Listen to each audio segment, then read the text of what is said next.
News media में आपका स्वागत है। खबरों का सिलसिला शुरू करते हैं आज की ताज़ा और बड़ी खबरों से। पटना सहित राज्य के 26 जिलों में येलो अलर्ट जारी। मौसम विभाग ने आने वाले 2 दिनों तक मौसम बेहद गर्म और शुष्क रहने की चेतावनी दी है। तापमान 44 डिग्री तक पहुंच सकता है। चिराग पासवान घोषित करेंगे चुनाव उम्मीदवार विजन। राष्ट्रीय अध्यक्ष चिराग पासवान ने आरा रैली में बिहार विधानसभा चुनाव में भाग लेने की घोषणा की। उन्होंने कहा कि बिहार की जनता तय करेगी कि मुझे कहां से लड़ना है। लालू परिवार के भ्रष्टाचार मामले का फैसला जल्द हो सकता है। बिहार विधानसभा चुनाव से पहले 2 करप्शन मामले में सुनवाई तिथि और फैसले की संभावना बढ़ रही है, जो राजनीतिक माहौल पर गहरा असर डाल सकते हैं। कुर्मी समाज ने दरभंगा में महापंचायत की तैयारी। कुर्मी समाज ने आगामी विधानसभा चुनाव से पहले दरभंगा में महापंचायत की घोषणा की है। 1 सीट निर्धारित हुई है।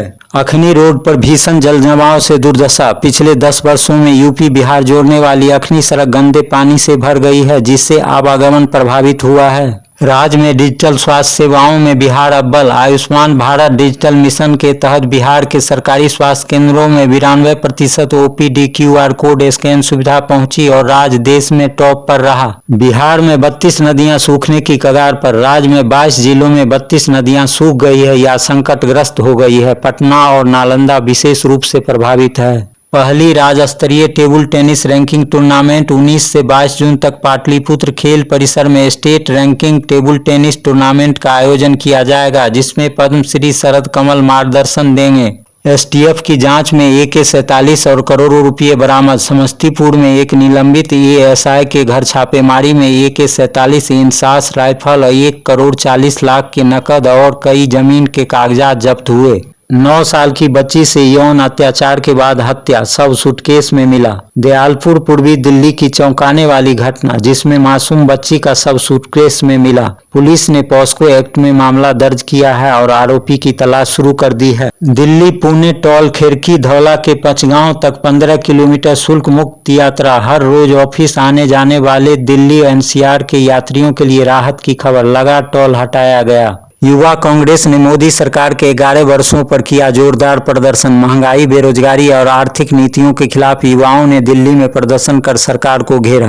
पहाड़गंज होटल में महिला की संदिग्ध मौत, पार्टनर गिरफ्तार। महिला को गला दबाकर हत्या की आशंका जताई गई है। उनके साथी को हिरासत में लिया गया है और जांच जारी है। गाजीपुर में सोनम रघुवंशी का सरेंडर, पति की हत्या में शामिल होने का आरोप। यूपी के गाजीपुर पुलिस ने 17 दिन बाद सोनम रघुवंशी को गिरफ्तार किया है। आरोप है कि उसने भाड़े के हत्यारे की मदद से अपने पति की हत्या कराई। नोएडा में NCB ने 9 करोड़ 20 लाख की संपत्ति जब्त की है। नारकोटिक कंट्रोल ब्यूरो ने एक अंतर्राष्ट्रीय ड्रग तस्कर के खिलाफ कार्रवाई करते हुए नोएडा में संपत्ति जब्त की है। संभवतः मैक्सिकन कार्टेल से जुड़ा मामला है। बलिया में अवैध नर्सिंग होम सील। प्रसव में मां बच्चे की मौत। बिना लाइसेंस वाले नर्सिंग होम में प्रसव के दौरान मौत के बाद बलिया में क्लिनिक को बंद करके जांच शुरू की गई। मथुरा में कथित गोहत्या, 74 लोगों के खिलाफ FIR दर्ज। बरसाना रोड पर मांस के टुकड़े मिलने के बाद FIR दर्ज। अपराधी कानून के मुताबिक सख्त कार्रवाई की जा रही है। सुल्तानपुर में 2 व्यक्तियों से 96 लाख का भूमि घोटाला। लखनऊ में जमीन दिलाने का झांसा देकर सुल्तानपुर के 2 लोगों को 96 लाख से अधिक का चूना लगाया। गाजीपुर में अंधविश्वास के चलते हत्या, 2 आरोपी गिरफ्तार। कट्टर अंधविश्वास के कारण पीट कर हत्या किए जाने की घटना पर यूपी पुलिस ने 2 आरोपियों को गिरफ्तार किया है। मेरठ कैंट में सेना के हवलदार पर नाबालिग बेटी से कथित दुष्कर्म का आरोप। मेरठ कैंट इलाके में एक हवलदार को एक साथी सैनिक की नाबालिग बेटी से यौन उत्पीड़न के आरोप में गिरफ्तार किया गया है।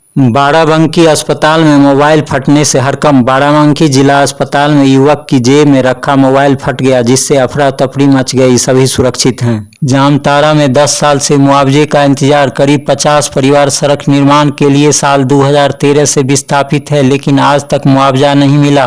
प्रशासन ने केवल आश्वासन दिए हैं, कोई ठोस कार्रवाई अभी तक नहीं हुई। रांची के जलप्रपातों पर खराब सुविधा की आलोचना। गर्मी के मौसम में पर्यटकों को आदिम स्तर की सुविधाओं की शिकायत। बारिश, शौचालय, साफ पानी आदि की कमी साफ झलक रही है। रघुवर दास का बड़ा आरोप, आदिवासी विलुप्त होने की कगार पर। पूर्व मुख्यमंत्री रघुवर दास ने चेतावनी दी है कि अगले 5 वर्षों में आदिवासी संस्कृति विलुप्त हो सकती है और पेशा कानून न होने पर सवाल उठाया। बैनर गांव से अवैध शराब की तस्करी पकड़ी गई। बक्सर के वीर कुंवर सिंह सेतु से बोलेरो में यूपी से लाई जा रही 250 लीटर शराब बरामद। गिरफ्तार हुई एक महिला और एक व्यक्ति। पलामू में सड़क हादसा, विरोध प्रदर्शन हुआ भड़काऊ। पिता बेटी की सड़क दुर्घटना में मौत हुई। ग्रामीणों ने गुस्से में सड़क जाम कर आगजनी कर दी और स्थिति तनावपूर्ण हो गई। दुमका में बैंक कर्मी पर गोलीबारी, बाइक सवार हमलावरों ने उमेश कुमार यादव को गोली मारी। उनको गंभीर हालत में देवघर ले जाया गया। पुलिस जांच में जुटी है।